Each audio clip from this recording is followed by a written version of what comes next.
dear learners, welcome to the last module on plagiarism.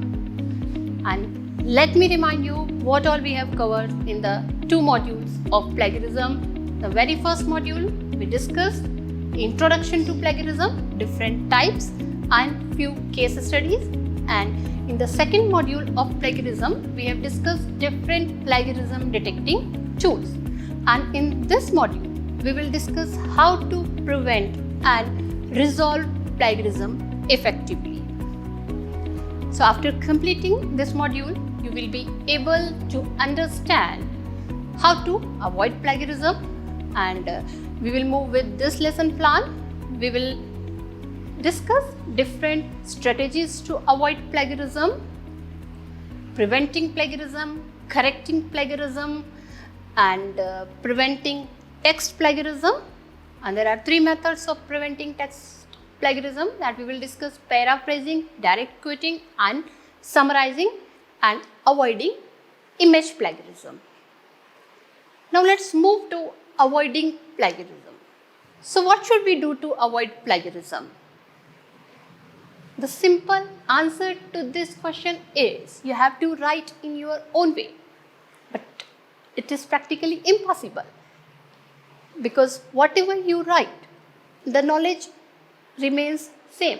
Yes, of course, you can modify it by giving a new direction so that it reflects your idea and it reflects your voice in the context. Let us take one example.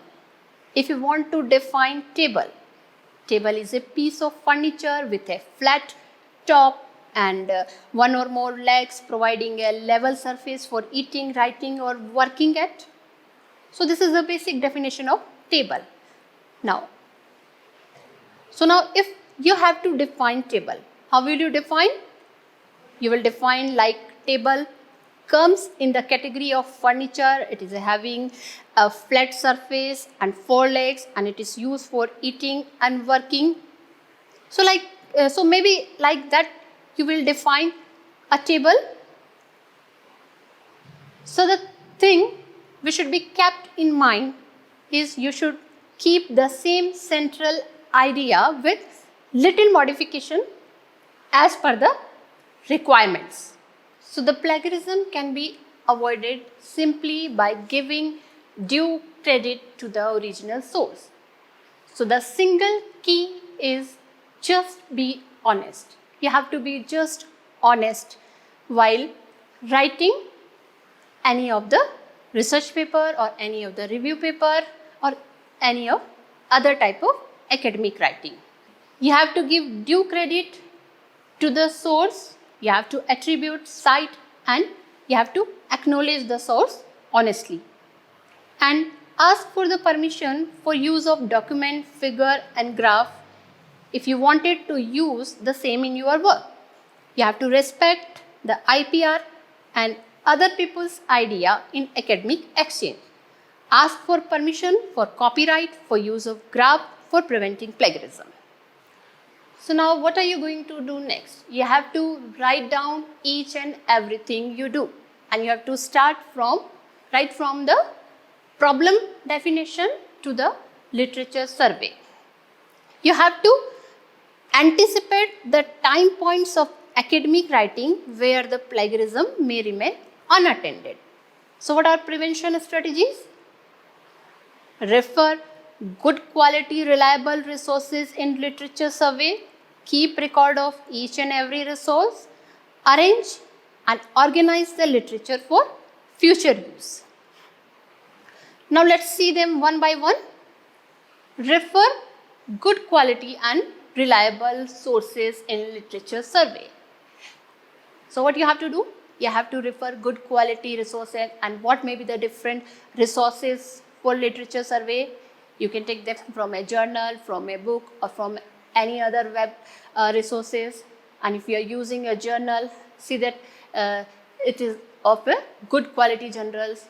And now what are the criteria which decides the quality of a journal? The journal which you use for your literature survey should have a good indexing in the widely used databases like PubMed, like Scopus. So your journal should have good indexing. This is one way of choosing good journal. And in case of books, you should go for the books which are published by a renowned publisher. And say for example, in case of arts and humanities, where less number of journals are available and it's difficult to get good journals of your target area, you can go for those journals which are indexed at least in expanded science citation index or indexed by other subject related database. Secondly, you should avoid predatory journals which contain a lot of plagiarized material, and referring those articles will be another plagiarism. So go for original sources. Next is keep record of each and every source.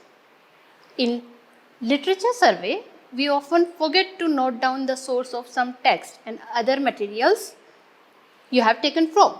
So this can be sorted out by developing good note-taking and research habit. Note down and record all the bibliographic information. Put the reference on the top of copy when taking Xerox. So in case of URLs, ensure to take down the full URLs. So sometime they may be removed or modified.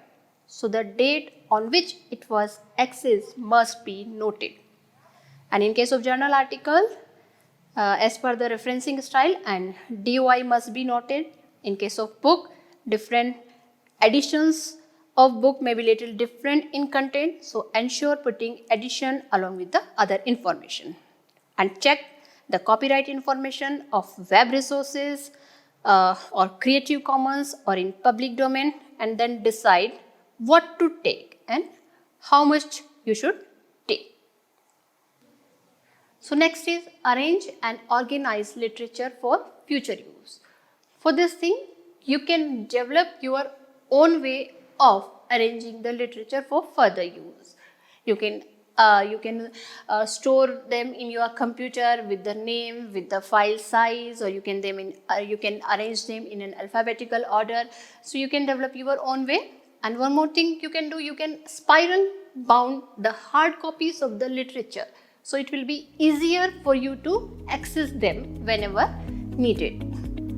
And you should be able to distinguish between the direct quote and your own words.